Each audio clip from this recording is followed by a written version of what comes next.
A magnificent bull was left on the cold concrete after an injury, facing a grim fate. But what a young rancher did in that moment changed everything. What happens next will leave you speechless. The morning air bit at Lucas Denham's face as soon as he stepped out of his truck. His boots crunched against the frozen gravel of the livestock auction yard, each step sending thin clouds of mist from his breath. The sprawling yard at the edge of Briar Hollow was already awake. Voices calling out over the hum of diesel engines, metal gates clanging, the sharp smell of hay mixing with the more pungent odor of penned animals. Lucas didn't stop to take it in. His focus was forward, on the wide double doors that led into the concrete pen hall. Inside, the sound shifted, duller, echoing off the high steel beams overhead. Rows of pens lined both sides, most holding cattle that shifted nervously at the sound of passing boots. Men in heavy coats stood leaning against rails, some chatting idly, others eyeing the animals with practiced calculation. Lucas's eyes moved quickly from pen to pen, searching for something strong, healthy, and worth the last of his savings. But then his gaze froze. In the far corner, away from the main row, was an enclosure unlike the others. The gate was thick steel, the chain wound tightly, padlocked twice. And inside, lying low against the cold concrete floor, was a bull unlike any Lucas had ever seen. Jet black, shoulders broad enough to block the light from the overhead lamps, and eyes that locked on him with an intensity that felt almost human. Steam curled from the bull's nostrils with every slow breath.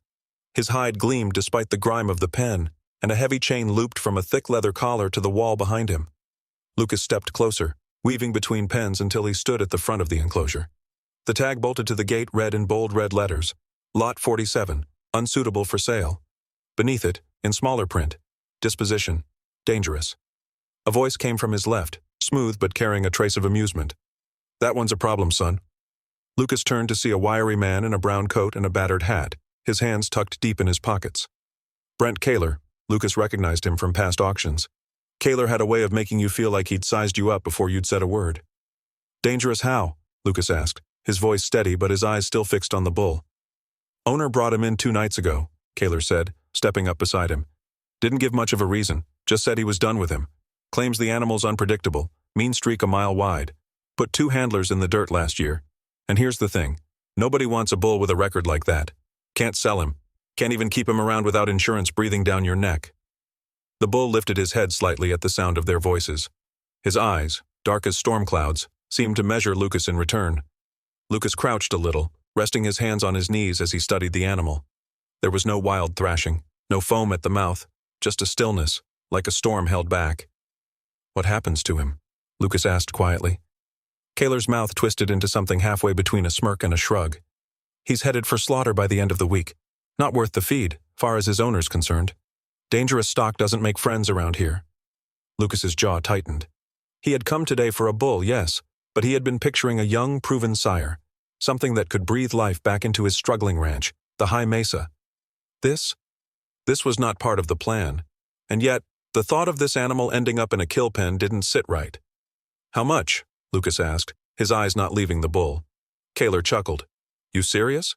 I just told you. I asked how much. The older man leaned an elbow on the rail, studying him. If you're crazy enough to take him, you're not buying him. You're signing for him. Paperwork says you're responsible for whatever happens once he's yours. That includes injuries, damages, the works. One bad day with him, and you'll wish you'd left him where he was. Lucas glanced at the chain holding the bull to the wall. The animal's ears twitched, following every small sound in the hall. Beneath the weariness in those eyes, he thought he saw something else. Awareness, maybe even defiance. I'll sign it, Lucas said. The words seemed to hang in the air for a moment. Kaler straightened slowly, his expression shifting from amusement to a kind of wary curiosity. You don't know what you're stepping into.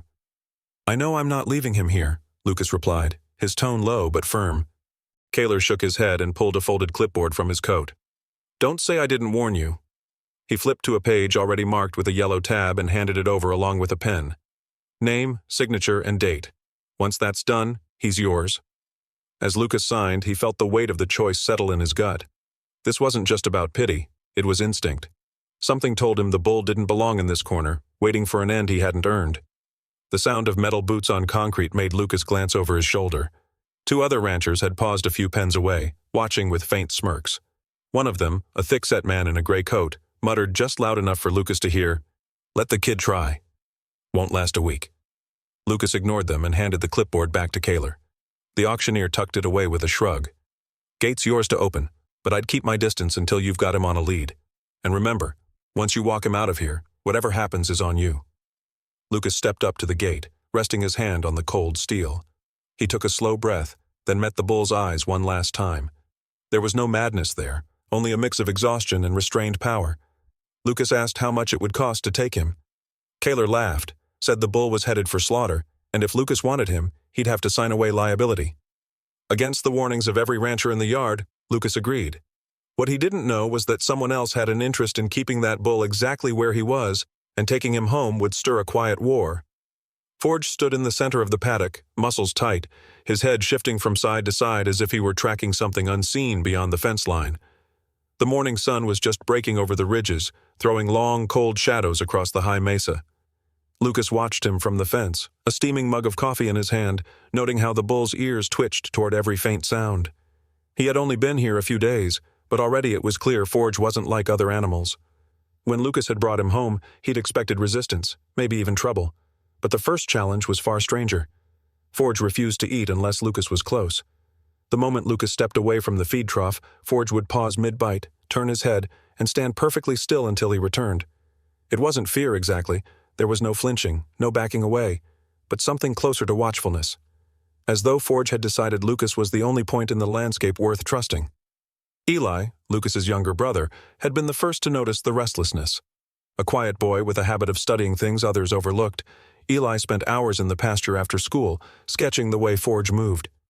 One evening, while Lucas repaired a loose board on the south fence, Eli came up from the north pasture, holding a piece of barbed wire in his gloved hand. "This was cut," Eli said, his voice low but certain. Lucas straightened, wiping his hands on his jeans. "Probably just old wire giving out." Eli shook his head. "It's fresh, and there are tire tracks by the north gate, deep ones, like a truck's been through there." Lucas frowned but didn't answer right away. Out here it wasn't unheard of for hunters or trespassers to come too close, but the north fence ran along rough ground where no one had reason to drive. Still, he didn't want to worry Eli without reason. "I'll check it in the morning." But the morning brought a worse sign. Lucas came out of the barn to find Forge outside his pen, standing in the open pasture. The gate was still closed, the latch in place, which meant someone had let him out. Forge's breathing was heavy, his sides flaring with each inhale, and there was a thin, fresh cut along his flank. Lucas knelt to examine it. It wasn't deep, but it was sharp and deliberate, as though made by wire or a blade. Eli approached slowly, his boots crunching on frost. "You think it's the same person?" Lucas kept his eyes on the injury. "Looks like someone's trying to get him riled up." Eli's gaze drifted to the far fence line, the ridge beyond. "Or trying to take him." Lucas straightened, his jaw tightening. The idea gnawed at him. When he'd taken Forge from the auction yard, the bull had been chained and marked as unwanted. If someone had truly wanted him gone, why follow him here? And why provoke him instead of making a clean theft? That evening, Lucas walked the property line with a lantern, checking every post and strand. More than once, he found boot prints in the soft earth near the fence, too far from the road to be accidental. The pattern was too consistent, too deliberate. Eli's theory began to make a dark kind of sense. Maybe Forge hadn't been abandoned at all. Maybe he'd been hidden. And Lucas, without knowing it, had taken something from someone who wasn't done with him. Lucas decided to act before the next incident. In the attic above the barn, he dug out 3 old motion-activated trail cameras, relics from his father's days tracking elk in the high country. The casings were dusty, the straps frayed, but the batteries still took a charge. Over the next 2 days, Lucas and Eli mounted them in quiet corners of the property, one near the north fence, one by the narrow creek crossing, and one in the shadows of the hayshed that overlooked the pasture. The following nights passed without trouble. Forge grew calmer, though his eyes still followed the ridges, and Lucas kept the barn rifle propped just inside the door. Then, on the 3rd morning, the first camera lit up with new files. Lucas and Eli crouched over the small laptop in the tack room, the smell of hay heavy in the air. The images were grainy but clear enough. 3 men moved through the pasture under moonlight, their shapes outlined in the pale glow. Each wore a dark jacket with a small emblem on the chest, a stylized iron brand. Lucas knew that symbol. "Iron brand," Lucas muttered. Eli looked up. "Who are they?" "A syndicate," Lucas said slowly, his voice tight. "They run cattle all over the western range, not always legally." He leaned closer to the screen. "And that one?" He tapped the image of a tall man leading the group. That's Dane Rourke. Eli recognized the change in his brother's tone. You know him? Yeah, Lucas said after a pause. Years ago, we had a grazing contract for some open land near the mesa. Dane wanted it for himself. Tried to push me out by underbidding and then leaning on the landowner. I called him on it in front of half the county AG board. Made him look bad. Lucas's eyes stayed on the frozen image. He told me I'd regret it. Eli's jaw tightened. So this is him paying you back? Looks like it, Lucas said. But even as he spoke, his mind was working through the pieces. Dane wasn't the kind of man to waste effort on simple revenge. Not unless there was something in it for him. Forge's value had to be more than just muscle. Over the next few days, Lucas noticed subtle changes in how the men moved. They weren't just testing the fence anymore. They were watching. Sometimes from the ridge, sometimes from the dirt road beyond the pasture. Forge seemed to sense it too. He would lift his head, ears swiveling, and stare toward places where Lucas saw nothing but grass and shadow. Lucas doubled his patrols, carried the rifle more openly, and kept the cameras running. But he also began asking himself a harder question. What exactly did Dane know about Forge that he didn't? One night, unable to sleep, Lucas stood by the window overlooking the pasture. Forge was there in the moonlight, standing perfectly still, facing the north fence. Somewhere beyond that fence, 3 men were likely planning their next move. Lucas's grip tightened on the windowsill. Whatever was coming, he would be ready. The footage soon revealed the culprit. 3 men, all in dark jackets with the emblem of a nearby cattle syndicate, the Iron Brand. Their leader, Dane Rourke, was a man Lucas had crossed years ago in a disputed grazing deal. Dane had once sworn Lucas would regret making him look weak. Now it seemed he had found a new way to settle the score. What Lucas didn't expect was that Forge might be more valuable than he ever imagined, and Dane knew exactly why. The north gate was wide open. Lucas felt the breath catch in his chest as the truck rolled to a stop, the dust from the feed store still settling on the hood. The early afternoon light spilled over the pasture, revealing deep hoofprints stamped into the muddy ground just beyond the open gate. They weren't wandering prints. These were the marks of a frantic, hard run. Forge, Lucas muttered, already climbing out. Eli was right behind him, his boots splashing in the mud as he moved to the tracks. They're fresh, he said, crouching low, eyes scanning the path. Can't be more than half an hour old. Lucas's gaze followed the trail. It cut away from the pasture toward the canyon road, a twisting dirt path that dropped into rocky country. His stomach twisted. Without Forge, High Mesa wouldn't just take a hit financially, it would collapse. But that wasn't the whole of it. Forge wasn't just an asset now. He was something Lucas had fought for, cared for. The idea of leaving him in someone else's hands wasn't an option. They moved quickly, Lucas driving while Eli leaned forward in the passenger seat, scanning the road ahead. Mud splattered up the sides of the truck as the tires chewed over the ruts. 10 minutes later, the tracks veered off toward an overgrown service road. Lucas braked hard. The smell of wet earth filled the cab. Where does this go? Eli asked. Lucas's jaw tightened. Old quarry. Haven't been trucks out there in years. They left the truck and followed the trail on foot. The air grew colder as the canyon walls rose around them, narrowing into a basin of jagged stone and shadow. That was when Lucas heard it, the sharp clang of metal against rock, followed by a low, agitated bellow. He quickened his pace, boots slipping slightly on loose gravel. The quarry opened up before them in a wide bowl of pale stone, the ground littered with broken machinery long left to rust. Forge stood in the center, muscles bunching beneath his dark hide, hemmed in by 3 men. They moved slowly, corralling him toward a makeshift pen of steel bars. One of them turned at the sound of footsteps. It was Dane Rourke, his voice carried easily in the stone-walled space. Turn around, Lucas. This doesn't concern you. Lucas stepped forward, keeping his body between Eli and the men. That's my bull, Dane. Dane's smile was cold. Not for long.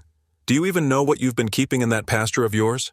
He's worth more than your whole ranch, genetically engineered for prime breeding, the kind of bloodline the black market pays fortunes for. You think I'd let you walk away with him? Lucas's hands curled into fists. Then why wasn't he already yours? Dane's gaze flicked briefly to Forge. Because someone got in the way. Now I'm correcting that mistake. Lucas could feel Forge's tension from across the space, the bull's hooves shifting, head lowering slightly, breath coming fast. The other 2 men moved to block his escape. Dane reached into a case propped against a rusted loader and pulled out a tranquilizer rifle. The sun caught on the metal, glinting off the barrel. You've got one chance to walk away, Dane said, his voice slow, deliberate. Not happening, Lucas answered. The moment stretched thin. Then Forge made the choice for them. With a sudden explosive burst of power, he charged. The ground shook beneath the impact as one of the men dove aside, the other stumbling back into the steel bars. The clang of metal echoed through the quarry. "Get him!" Dane barked, but his voice was swallowed by the chaos. Lucas seized the moment, running toward the chain that blocked the narrow quarry exit. Eli was already there, pulling a folding knife from his pocket and sawing through the links. Lucas moved to intercept Dane, stepping into his line of sight. "You fire that thing, you'd better hit me first," Lucas said, his voice low but sharp. Dane's eyes narrowed. He shifted the rifle slightly, calculating. But before he could act, a shadow moved behind a loader truck parked against the wall. A fourth man stepped out, a dart gun raised, the barrel aimed squarely at Lucas's chest. "Lucas!" Eli shouted. In that fraction of a second, Forge did something neither of them could have predicted. He wheeled back from the open path and drove forward, horns catching the fourth man in the side. The force lifted him off his feet and sent him sprawling into a mound of loose gravel. The dart gun clattered away. Forge stopped just in front of Lucas, his massive frame filling the space between him and Dane. His breath steamed in the cool air, each exhale heavy and deliberate.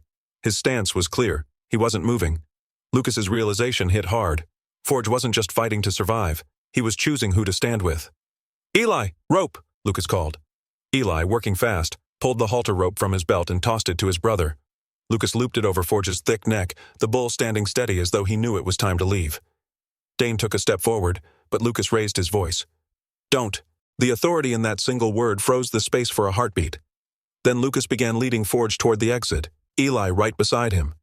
Gravel crunched under their boots, the sound of the bull's hooves echoing like a drumbeat. Behind them, Dane's voice rang out, sharp and cold. "You haven't seen the last of the Iron Brand." Lucas didn't turn around. The fight had been won, but the war was far from over. The next week, the tension broke. Lucas and Eli returned from the feed store to find the north gate hanging open and Forge gone. Deep hoofprints in the mud showed a frantic run toward the canyon road. Lucas's stomach twisted. Without Forge, High Mesa would collapse financially. But it was more than that. The bond he'd formed with the bull was not something he could walk away from. Following the trail, they reached an abandoned quarry where Forge stood cornered by Dane and his two men. Dane's voice echoed in the stone walls as he told Lucas to walk away, claiming Forge was a genetically altered breeding bull worth a fortune on the black market. Lucas tried to reason with him, but Dane drew a tranquilizer rifle. Before he could fire, Forge charged, scattering the men. Lucas and Eli seized the moment. Eli cut the chain blocking the quarry exit while Lucas distracted Dane. But just as Forge bolted, a hidden fourth man stepped out from behind a loader truck, aiming a dart gun at Lucas. In that split second, Forge swung back, his horns catching the man and knocking him into a pile of gravel. The bull then positioned himself between Lucas and Dane, breathing like a furnace. That was when Lucas realized Forge wasn't just surviving, he was choosing who to protect. With Eli's help, Lucas drove Dane's men back, securing Forge's rope halter.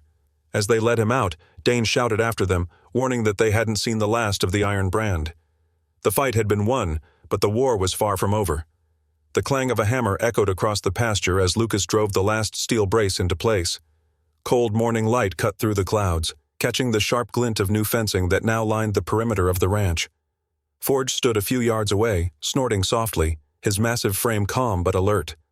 The bull's dark eyes followed every motion, as if he understood the work was for him. Lucas tightened the final bolt, his gloved fingers numb from the wind, then stepped back to check the line. Not a weak link in sight. It had been weeks since the night in the canyon when Forge had turned the Iron Brand's trap against them. The memory still came to Lucas in fragments, the thud of boots in the dark, the gleam of steel, the moment Forge charged like a storm breaking loose. That night had changed the air around the ranch. Now, word traveled quietly among the ranchers. The man they once called a fool for keeping a wild liability had stood his ground and won.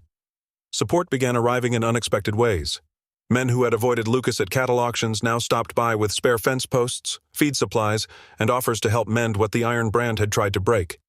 Elias, their wiry ranch hand, shook his head in disbelief one afternoon as a neighbor dropped off a load of hay without even being asked. "Never thought I'd see them lining up to shake your hand," Elias muttered, his voice half amused, half wary. Lucas shrugged, but didn't let his guard down. "People change their minds when they think you're worth betting on. But Rourke, men like him don't vanish. They wait." The name Dane Rourke carried weight in Lucas's thoughts like a loaded rifle. Rourke hadn't been seen since the failed ambush, but Lucas knew absence was not the same as defeat. He moved through his days with the quiet awareness that every sound in the distance could be the start of something new, and dangerous. Even Forge had changed. The bull still carried the same raw power, but there was a calmness to him now. He no longer lunged at the sight of strangers, no longer paced the fence at night. When Elias's nephew came by to help stack feed, Forge had simply watched him work, then lowered his head to sniff curiously at the boy's hand. Lucas noticed it more and more, this new trust, as if the fight had burned out an old fear inside him. The shift came into sharper focus one afternoon when a truck rolled up the drive unannounced. The man who stepped out wore a state inspector's badge on his chest and a clipboard tucked under one arm. Lucas tensed immediately.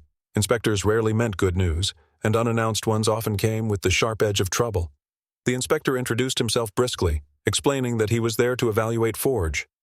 "Routine," he said, though Lucas caught the flicker of genuine curiosity in the man's eyes. They walked out to the paddock where Forge stood in the sun, his coat gleaming like burnished bronze. Forge didn't shy away. He watched the stranger approach, then allowed the man to check his markings, examine his gait, even measure his chest width without so much as a twitch. Lucas leaned against the rail, a faint smile forming despite himself. When the inspector finished, he flipped a page on his clipboard and looked up. "This bull," he said with a slow nod, "is exceptional. I'm certifying him for the state's rare breeding program. Could be worth a small fortune over the next few years, if you're willing to manage it right." Elias's eyes lit up. "Did you hear that? The bull's going to pay for his own feed, and ours too." Lucas gave a quiet nod, though his mind was already turning over the logistics, breeding schedules, contracts, security. The news meant the ranch had a future, maybe even a strong one, but it also painted a brighter target on Forge's back. Success drew attention, and not all of it would be friendly. That evening, as the inspector's truck rumbled away, Elias grinned at Lucas. "Maybe he's not just a bull. Maybe he's your lucky charm." "Maybe," Lucas said, though he kept his tone measured. He knew luck was a fickle thing, and the Iron Brand wasn't a ghost. They were men, and men could return. The proof came sooner than he'd hoped. The following night, the air was still, the stars bright above the dark sweep of pasture. Lucas was making his last walk of the perimeter when Forge stopped grazing and lifted his head toward the far fence. The bull's muscles tensed, his breath coming in slow, heavy rumbles. Lucas followed his gaze. A lone figure stood just beyond the fence line, unmoving, half shrouded in shadow. Too far to make out a face, but close enough to feel the weight of being watched. For a long moment, neither man nor bull moved. The wind stirred the grass, and somewhere far off, a coyote called. Lucas didn't raise his voice. He didn't reach for a weapon. Instead, he stepped up beside Forge, resting one hand on the bull's powerful shoulder. Forge rumbled low, a deep warning sound that seemed to roll through the ground itself. The figure lingered a moment longer, then turned and melted into the darkness. Lucas stayed where he was, eyes on the empty fence line. He knew this was no harmless passerby. The Iron Brand wasn't done, and neither was Dane Rourke. But now, things were different. He looked at Forge, who was still watching the dark with steady eyes. In that moment, Lucas felt the strange certainty that whatever storms were coming, they would meet them together, man, bull, and the ranch that had risen around them. The day he'd found that bull on cold concrete had changed everything, and in ways he was still beginning to understand. Disclaimer: the story you just watched is fictional. It explores powerful themes of compassion, responsibility, and the profound bonds between humans and animals. This narrative aims to highlight the value of every life, inspire empathy, and remind us that a single act of kindness can have a life-altering impact.